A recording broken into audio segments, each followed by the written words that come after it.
All right, guys, so let's talk about some common issues we have with the knee slice, just even getting into the knee slice series with the X and the smash pass and all that stuff. So if you go entering the guard with not a good knee elbow connection, or if the guy's just a really good guard player, they're always going to start putting layers of guard in front of you, which is the most common is this knee shield that you're going to face, okay? So we have to figure out how to get past this, right? And I'm going to give you three ways that I like to get past it, right? So I've kind of dubbed this the hip frame. All the high-level guys do something of this nature.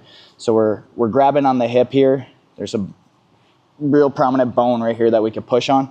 And what we're trying to do is get his hips to come up like this to get past the knee. So when I'm pushing on this, I'm pushing my body away at the same time, and I'm blading it through to get in front of that knee shield.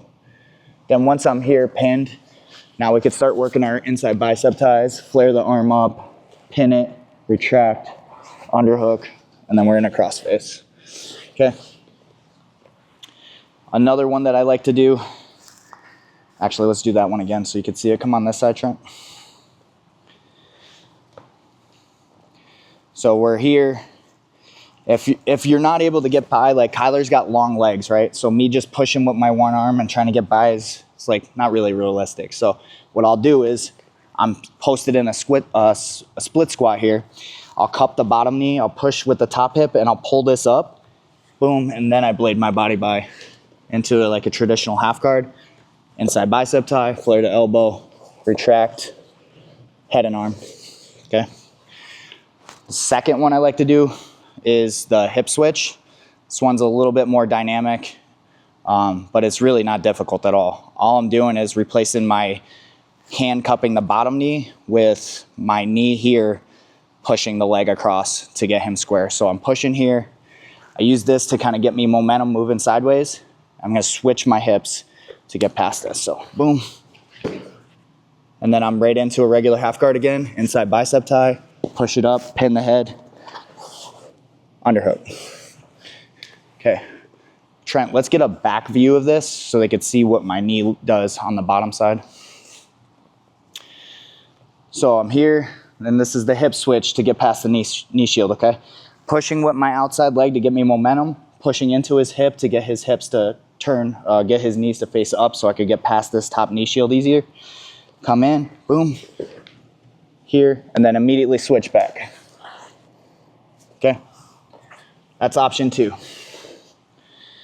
And sometimes those 2 options won't work. You just get guys that just have incredible knee shields, you can't get past it.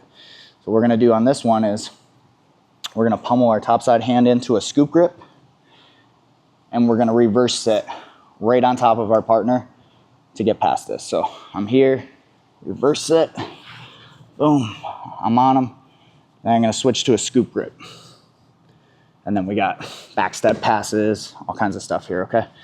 So a few important details on this one. Trent, if you would go on this side now. Try to get this angle right here so they could see what this knee does.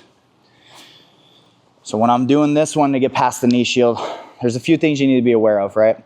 So, and I'll explain them as I get into it. Watch how this knee goes into this hip pocket. I don't allow it to go underneath his leg because there's octopus guard there.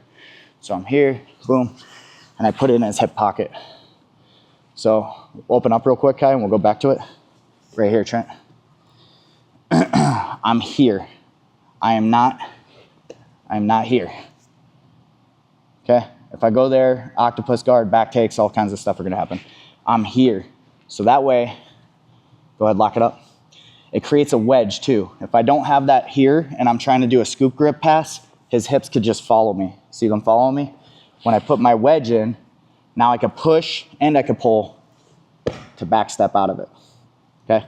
So that's our 3 knee shield deterrents or options, offenses to get past the knee shield. Okay. All right, guys. Last 2 options that I'm going to show in this knee slice series that we've been going over. As you can see, this form of guard passing is a system. There's so many variables that go into it and different avenues you can take. It's basically endless. I could teach this for a whole year and there would be stuff that I probably still didn't cover. So I don't want to overwhelm you with too much. I just want to give you guys the most common actions and reactions you get when you start playing this system. So I'll give you the last two that I'm going to cover until we go back into it again in a few months. So once we're into this knee slice, sometimes you'll get guys that just have super strong thighs, whatever the case may be, and you just can't get the foot out. There's no sense in sitting here and just struggling, trying to push on the knees, doing whatever to try to get that foot out, when you could just rock over into a 3/4 mount and start attacking the back with that foot trapped. He's giving you a hook, okay?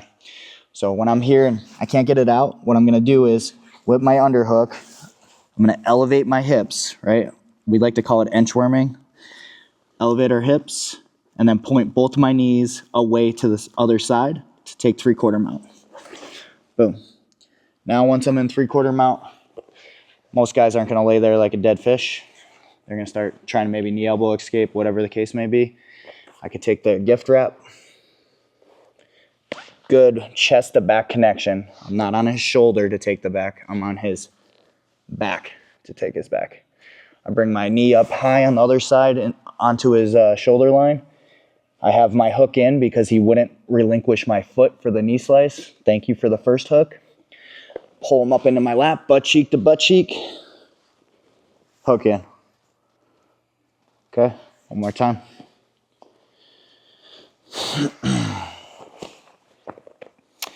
So we got our knee line free. We're sitting here. This foot will not come out no matter what I tried. All right. We want to make sure we could get this underhook if possible. This is ideal. Okay. We're going to inchworm our butt up, point both of our knees to the other side, straight into 3/4 mount. Once we get here, if the guy's laying like this, we could force him to roll by attacking the far side arm. You could start attacking key locks, whatever. Then they're typically going to come over and defend. When they do that, grab the wrist, grab your own wrist for a gift wrap, wrench him forward. If you're up here and the guy's like being stubborn, trying to roll back down to go shoulders flat, it's all right. Don't relinquish it. Grab up high on the arm, pull him forward, keep the pressure there, ratchet your body back on the chest, boom. And then don't go until you're for sure on the center of his back. There's no rush here. You could just sag on him and cook him for a bit, make him suffer a little bit longer. Then when we're ready, bring the knee up. Good tight bear hug. I don't want to fall back and extend my arms and lose the back. I keep everything nice and tight and I pull him into my lap. Butt cheek to butt cheek. Boom. Okay. That's one option that we could use when we can't get the trapped foot out. Another option that we could use is similar to how we were doing the hip switch and all that stuff with the hip grip here, the palm on the hip. I can move his legs just by pushing there, okay?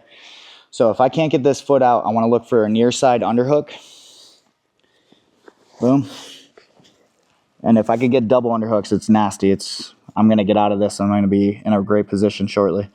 So when I get this, I'm going to re-slice, or I should say counter slice across to the other side. So this knee is going to be slicing like this knee is, but on the other side, okay? So Trent, if you would come up to the head perspective. So watch. I elevate my hips with that inchworm action that we were talking about.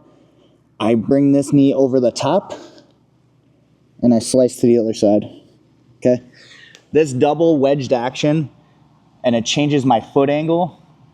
I haven't had anybody be able to hold me in this when I re-slice like this.